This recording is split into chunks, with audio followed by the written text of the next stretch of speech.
Hello friends, welcome back to GST hero YouTube channel. अब ये almost तय हो चुका है कि एनुअल रिटर्न की लास्ट डेट एक्सटेंड नहीं होगी। तो जो टैक्स पेयर्स ड्यू डेट के बाद अपना एनुअल रिटर्न फाइल करते हैं उन्हें अब लेट फीस देनी पड़ेगी। परंतु क्या आप जानते हो कि आपने सही तरीके से अपना GSTR 9 फाइल किया या नहीं?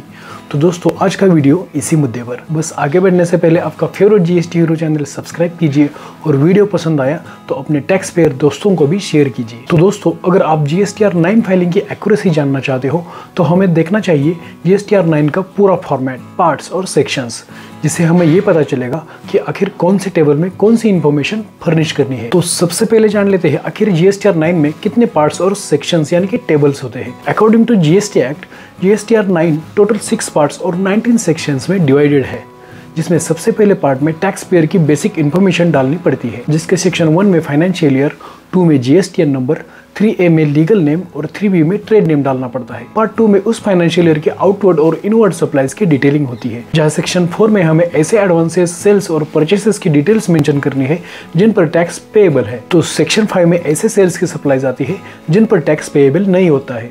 अब देखते हैं पार्ट 3, जो कि हमारे रिटर्न का काफ़ी अहम हिस्सा माना जाता है, क्योंकि इसमें हमारे पूरे साल की डिटेल्ड ITC इन्फॉर्मेशन होती है, जैसे कि सेक्शन 6 में अवेल्ड ITC, सेक्शन 7 में रिवर्स्ड और इनएलिजिबल ITC, तो सेक्शन 8 में ITC related other information mention होती है। इसके बाद आता है पार्ट 4, जहां सेक्शन 9 में पूरे फाइनेंशियल ईयर का जो भी टैक्स इंटरेस्ट या पेनल्टी पे की होती है उसे दिखानी होती है।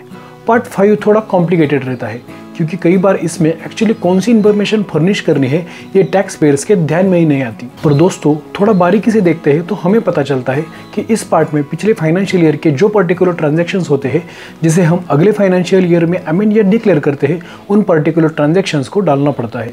और सबसे लास्ट छठे पार्ट में रिमेनिंग ऑल अदर इन्फॉर्मेशन डालनी पड़ती है, जैसे कि सेक्शन 15 में ऑल डिमांड और रिफंड्स की इन्फॉर्मेशन, सेक्शन 16 में कंपोजिशन टैक्स पेयर्स द्वारा किए जाने वाली सप्लाईज, डीम्ड सप्लाईज और अप्रूवल बेसिस पर भेजे गए गुड्स की इन्फॉर्मेशन। तो सेक्शन 17 और 18 में HSN वाइज सप्लाईज और सेल्स की डिटेल्स होती है, और सेक्शन 19 में पेएबल और पेड लेट फीस की इन्फॉर्मेशन फर्निश करनी होती है। तो दोस्तों ये थे GSTR 9 के 6 पार्ट्स और 19 सेक्शंस। पर क्या इतनी सारी इन्फॉर्मेशन मैन्युअली फर्निश करना आसान है? तो दोस्तों ऑब्वियसली नहीं, पर ऐसे मुश्किल काम करना GST हीरो के बाएं हाथ का खेल है। अपने ऑटोमेटेड फीचर्स के साथ GST हीरो इंडिया का सबसे फास्टेस्ट रिटर्न फाइलिंग सॉफ्टवेयर साबित हुआ है। तो अच्छे कामों के लिए देर किस बात की, जल्दी से स्क्रीन पर दिख रहे डिटेल्स थ्रू हमें कांटेक्ट कीजिए और हमारे सॉफ्टवेयर का डेमो देखिए। गारंटेड आपका नया साल टेंशन फ्री गुजरेगा। तो दोस्तों आज के लिए बस इतना ही। मिलेंगे सीधे अगले साल कुछ खास कंटेंट लेकर। तब तक आप आराम कीजिए, अपना, अपनों का, अपने बिजनेस का ख्याल रखिए। बाकी जिम्मेदारी हम पर छोड़ दीजिए।